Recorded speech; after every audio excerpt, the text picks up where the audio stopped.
වර්තමාන ලෝකයේ පිරිමීන්ට මොකද වුනේ? ඔයා පොඩ්ඩක් වටපිට බලන්න. ගොඩක් පිරිමි අද ජීවත් වෙන්නේ සම්පූර්ණයෙන්ම මානසිකව වැටිලා. පොඩි ප්‍රශ්නයක් ආපු ගමන් බය වෙනවා, පසුතැවෙනවා, පැනලා දුවනවා. ඒකට හේතුව මොකක්ද දන්නවද? ඔව්, කම්ෆර්ට් සෝන් එක. ඒක තමයි ඔයාගේ විශාලම සතුරා වෙන්නේ. අද සමාජය ඔයාට කියනවා හැමදේම ලෙහෙසි වෙන්න ඕනේ කියලා. උදේ නැගිට්ට මොහොතේ ඉඳලා රෑ නින්දට යනකම්ම ඔයා කරන්නේ ලෙහෙසි තීරණ ගන්න එක. දුරකථන තිරයට බර වෙලා අන් අයගේ සාර්ථකත්වයන් දෙලමින් තමන්ගේ කාලය නාස්ති කරමින්.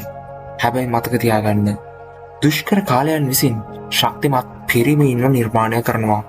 ලෙහෙසි කාලයන් විසින් දුර්වල පිරිමීන් නිර්මාණය කරනවා. පළවෙනි සෙක්ෂන් එක, The Comfort Trap.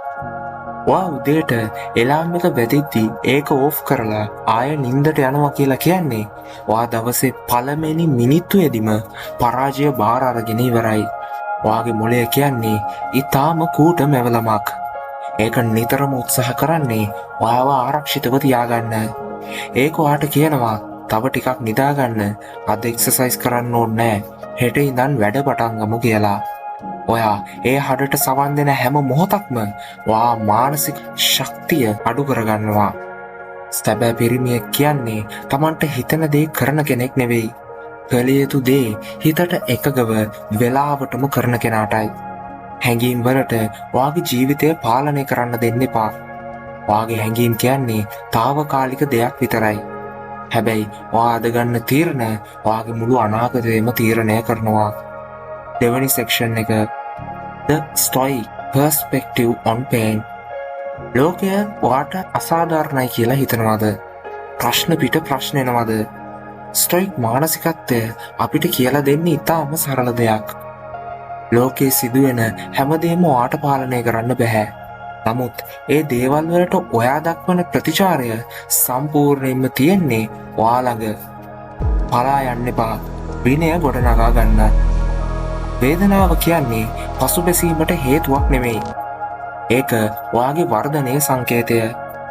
යකඩයක් ශක්තිමත් වෙන්නේ ගින්දරෙන් රත් වෙලා තැලීම් ලැබෙද්දී.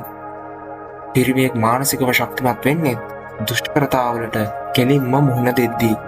ඔයාගේ ප්‍රශ්නේ දිහා බලලා අඬන්න එපා. ඒ ප්‍රශ්න ඔයාව ශක්තිමත්ව කරන්න ආපු අභියෝග විදිහට බාර ගන්න. Section number 3. Rebuilding your mindset.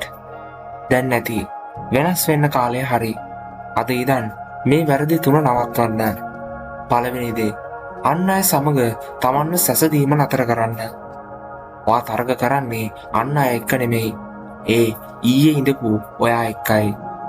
දෙවැනි දේ, අන් අයට බැන බැන සිටීම නතර කරන්න. ඔයාගේ ජීවිතේ සම්පූර්ණ වගකීම ඔයා බාර ගන්න. තුන්වෙනි දේ, ලෙහෙසි පාරවල් හොයන එක නතර කරන්න. අමාරු පාරම තෝරගන්න. මොකද ඒක සැබෑ සාර්ථකත්වයට යන්න පුළුවන් ළඟම පාර වෙන්න පුළුවන්. ඔයාට ඕනේ නම් තව දුරටත් දුර්වලයෙක් විදියට ඉන්න. නැත්තම් අදම නැගී ඉඳලා තමන්ගේ ජීවිතය පාලනයට ගන්න පුළුවන්. හැබැයි ඒ තීරණය තියෙන්නේ ඔයාගේ අතේ. අදම නැගිටින්න. ඔයාගේ මානසිකත්වය වෙනස් කරගන්න.